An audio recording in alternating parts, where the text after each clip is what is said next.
We were cocked and ready to retaliate at 3 locations. I pulled back as 150 people would have died.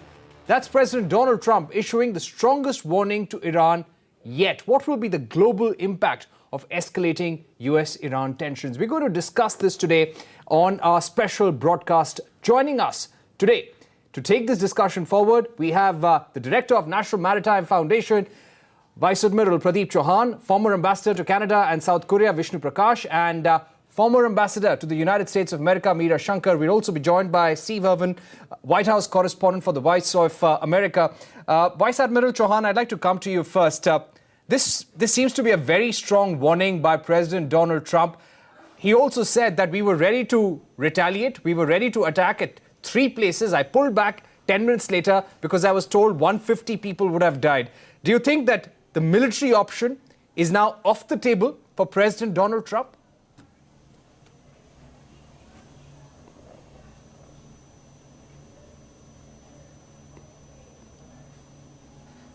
आवाज नहीं आ रही. Well, I didn't get the last part of your question, so perhaps we could do that again.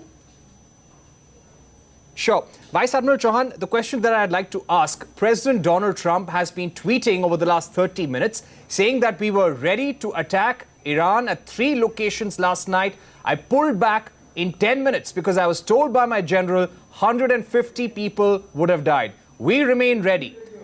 As a former officer, what do you feel about this message that President Donald Trump is trying to convey?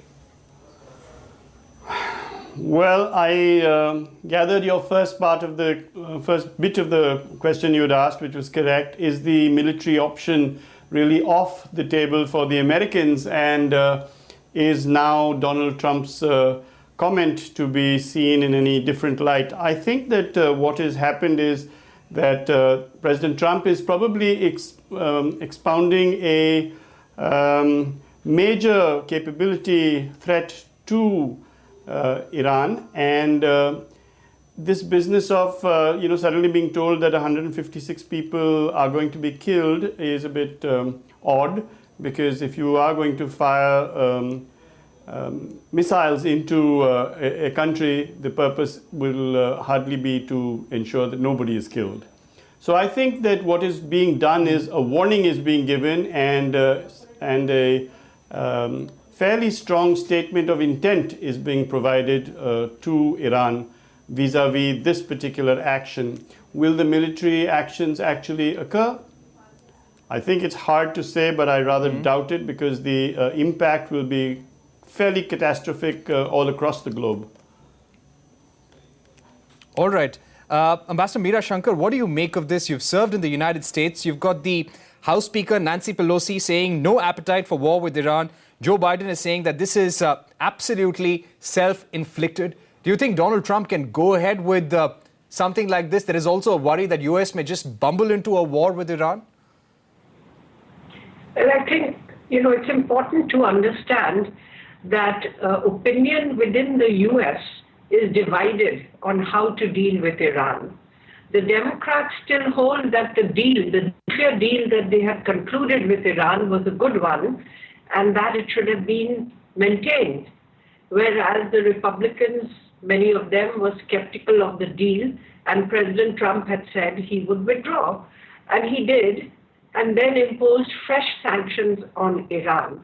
Since then, the tensions on both sides have been escalating, with U.S. military deployments in the Gulf, some incidents which have happened, including the latest one where Iran is said to have shot down a U.S. drone. They claim it was over their territory. The U.S. claims it was outside Iranian waters.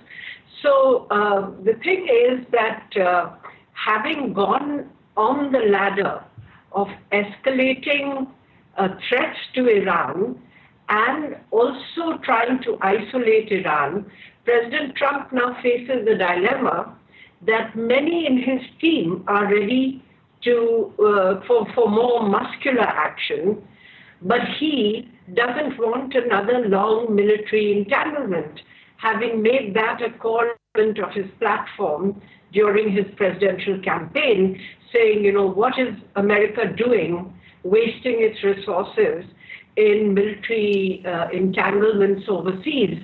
I'm going to bring everybody back, and I'm going to concentrate on America first, building the economy. So, whereas members of Trump's team are, probably more ready to engage in some military adventurism, President Trump himself has more than once signaled that he would like to hold them back. Ambassador Meera Shankar, and as I said, there's no consensus in the U.S. on this and between the U.S. and its allies on this. All right, no consensus in the United States. Ambassador Meera Shankar, I'll take that point about Donald Trump being in a dilemma to Steve Herman of Voice of America, who covers the White House very, very closely. Steve Herman, what do you make of all these tensions between US and Iran right now? This latest tweet by Donald Trump, put this into perspective for us. Well, the tweets are absolutely remarkable that we have in real time the President of the United States putting his cards on the table. This is really unprecedented, but it also demonstrates to Tehran that he's taking a moderate stance here, that if it wasn't for me, Donald Trump, you would have been bombed last night and people would have died. And I was the one who pulled it back at the last minute. I was in the Oval Office yesterday with the President, the Secretary of State, and John Bolton, the National Security Advisor, when we had Canadian Prime Minister Justin Trudeau in there. And the President was asked, is there going to be war with Iran? And he said, you'll see. So he is definitely flexing muscle, but also showing that unless he gets some accommodations from Tehran, that there will be consequences. And also this is a signal that if any Americans are to be harmed, there would definitely be a quick kinetic response from the United States military. All right. And Steve, also explain to us what is the extent of military preparation that has been done by the United States, and a question that Meera Shankar had raised, Ambassador Meera Shankar, who served in the United States, that is, after raising the rhetoric to such a high level, can President Donald Trump actually withdraw? Yes, absolutely. He can. He's the ultimate arbiter as the commander-in-chief about any sort of military action.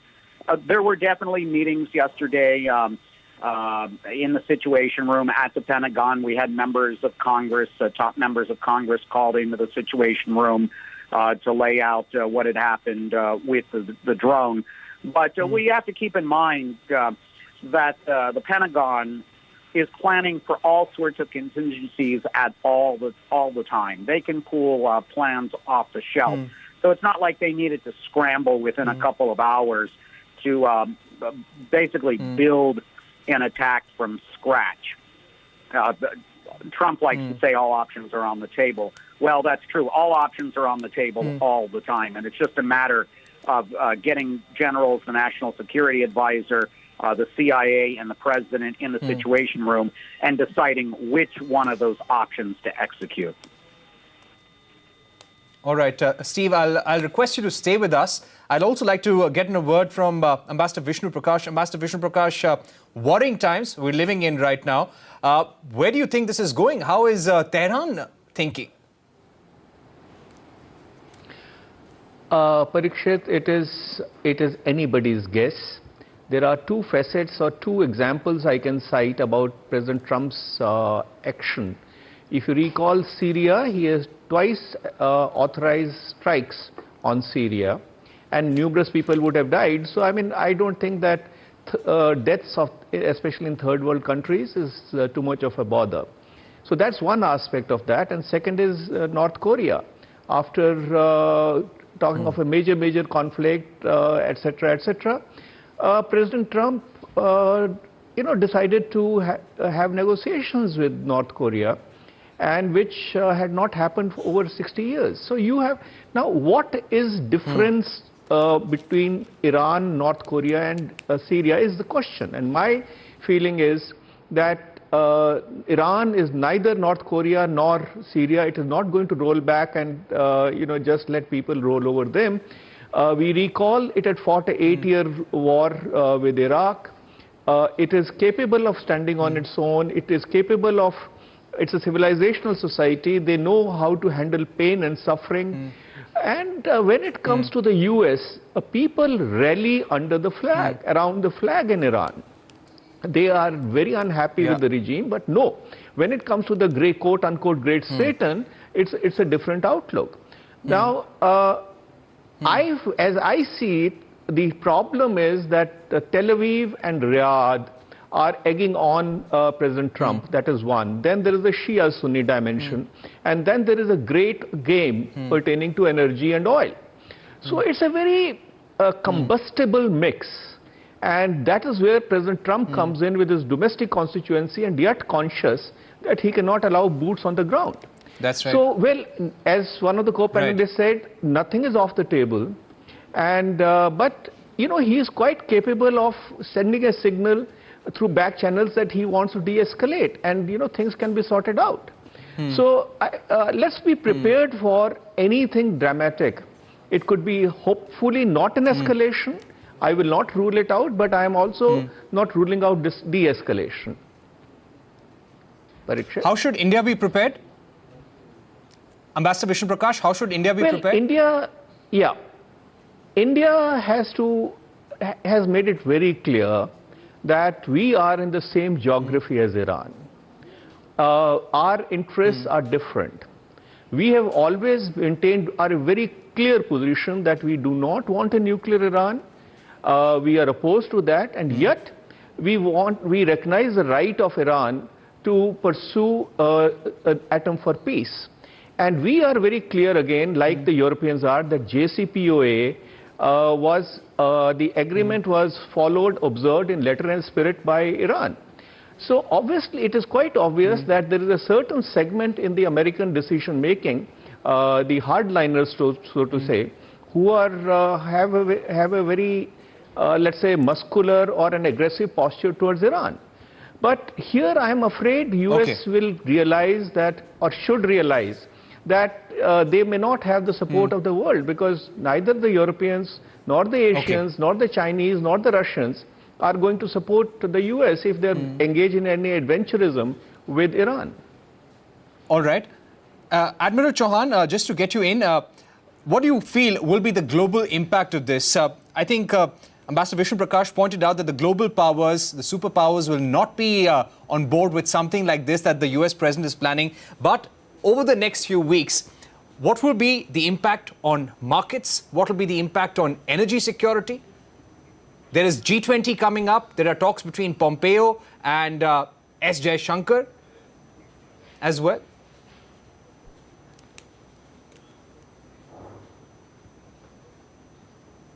Well, let me first of all make a comment of my own, and that is with regard to war. Very frequently you hear this kind of comment, particularly from specific countries, which say that, don't worry, the boys will be home before Christmas. And I don't know whether you've noticed, but they never tell you Christmas of which year. There are, in fact, no short wars. Even where asymmetries are very large, wars tend to be protracted, particularly when countries are, as the ambassador said, are unwilling to simply roll over and allow other people to roll over them. And I think that Iran, I agree with him that Iran is a civilizational entity which has got the ability to bear and stand quite a lot of pain, and it has demonstrated this in fairly contemporary times. What will be the impact should conflict actually break out along the armed route or the military route? I think that the impact will be quite significant. First of all, the USA itself has no real requirements for energy imports from the Persian Gulf area, largely because of shale oil, and this was probably going to last for a few years, although not forever. And so the impact directly on the USA in terms of energy is probably going to be minimal. However, for the rest of the world, particularly India, China, Japan, South Korea, and on the other side, much of Europe, the effect is going to be catastrophic. Because as you know, one more thing that I would like to say, which is outside of the energy but very much in the economic area, is that after all, India's largest export partner on the planet Earth is the UAE. And therefore, second largest anyway, if not the largest export partner, then the second largest export partner on the planet is the UAE. And therefore, it is not just oil traffic that determines the sensitivity to us of the Strait of Hormuz, but places such as Jebel Ali are in fact critical areas, and they're all on the western part of that particular segment. So we will certainly be significantly affected, even outside of the military actions that might occur. We were already importing something like, I think, 24 million metric tons of crude oil from Iraq. So it's going to be heavy. All right. Ambassador Prakash, Ambassador Meera Shankar, I'll request you to stay with us. I'll request Admiral Chauhan also to continue with us.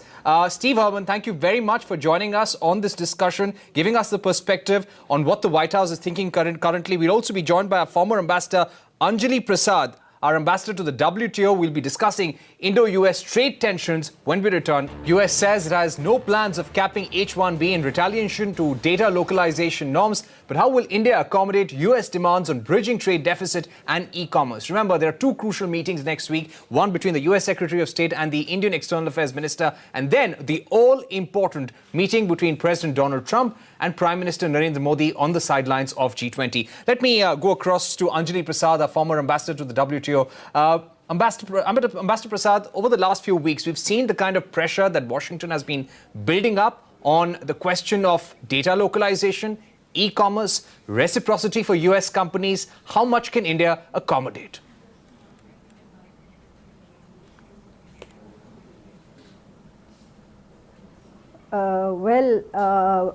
On e-commerce, we are taking a certain position multilaterally, but on the bilateral front, I do not think we will be able to do very much, because the FDI policy has been recently tweaked by the government for the infant industry and the brick and mortar stores in India.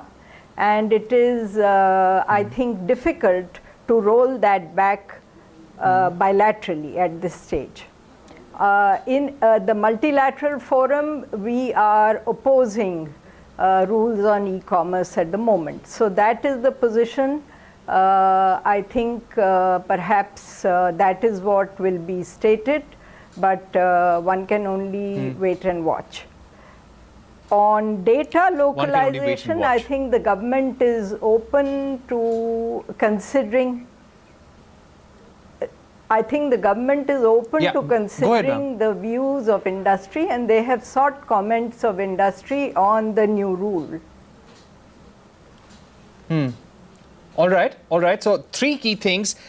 There's not much that we can do on FDI. India would be opposing the new e-commerce rules that the US government is proposing. And let me go across to Ambassador Meera Shankar. Ambassador Meera Shankar, at this stage, India, would you say, has limited options when it comes to bridging this trade deficit and giving in to President Donald Trump's demands? Well, firstly, let me mention that the trade deficit that the US has with India is very small.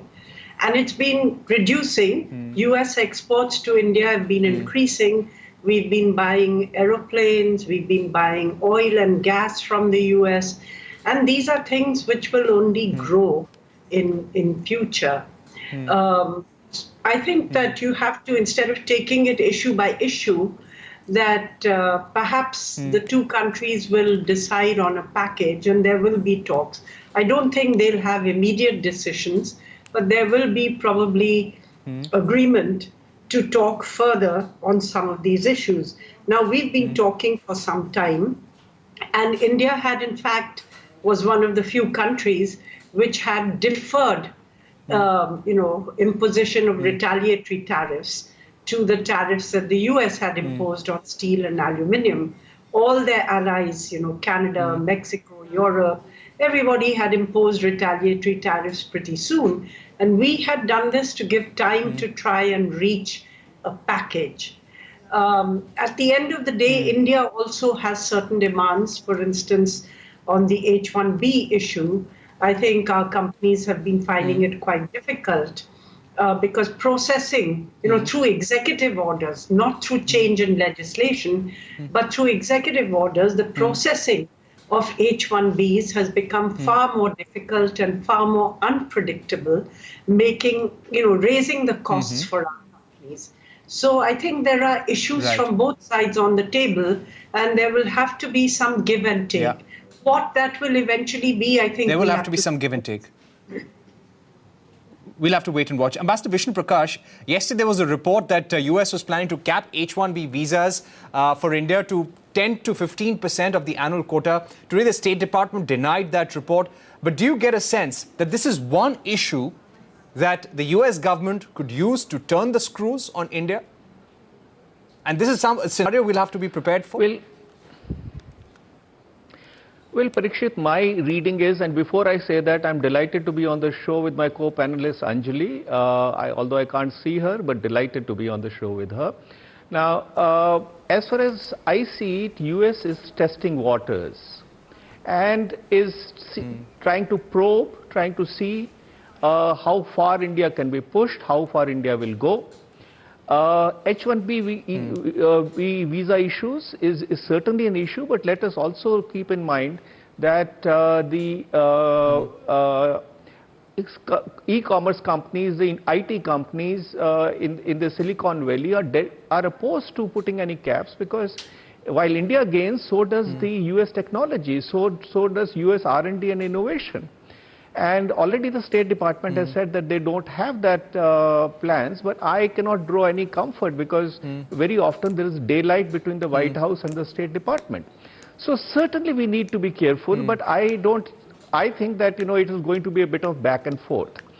Permit me also to talk about the other issues of concern for the US. While we have our position, let us be fair, US also has its position on all the issues, whether it is putting a price cap on stents, etc., or data localization or whatever. So we need to talk to the US, and we have been very patient. We have been very correct in my view. We have not aggressively retaliated against the US.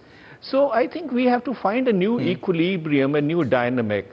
But overall, the relationship continues to be in positive territory. A lot has been invested in the relationship.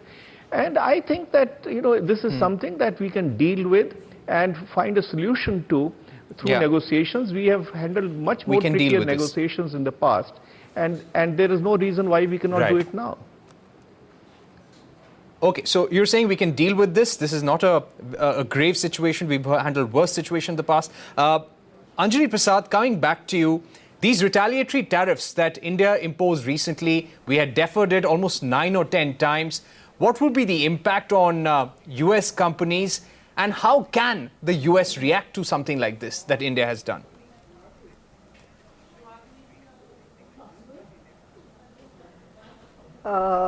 Thank you, Parikshit. Before I respond, may I also reciprocate Vishnu's comment. I'm also delighted to be on the panel with him. As far as the retaliatory tariff is concerned, I think government has sent a very strong signal. It is completely warranted, and it is not as if we have done it immediately. As Ambassador Meera Shankar put it, we had a fair amount of to and fro, we had discussions, we had negotiations, but the US did not roll back its decision on the steel and aluminium tariffs, and then went ahead and withdrew the GSP preferences. So I think this is a signal which is very warranted, and it will impact the US because just taking two examples, India is the largest importer of US almonds. In fact, 50% of the exports of the US go to India of almonds. Similarly, apples, we are the second largest importer from the US. So it is bound to impact the US, and it's a range of products that we have covered in the agriculture and the industrial sector. Yeah. Okay. So there's going to be a wide impact on US companies, especially in the agriculture sector. My final question now to Admiral Chauhan. Admiral Chauhan, we have a US president who will see the strategic relationship with India also through the trade lens. The S-400 deal, India's relations with Russia, India's relations with Iran will come into question during those meetings next week. What do you think is the kind of role the US government would like India to play in this region and also Indo-Pacific?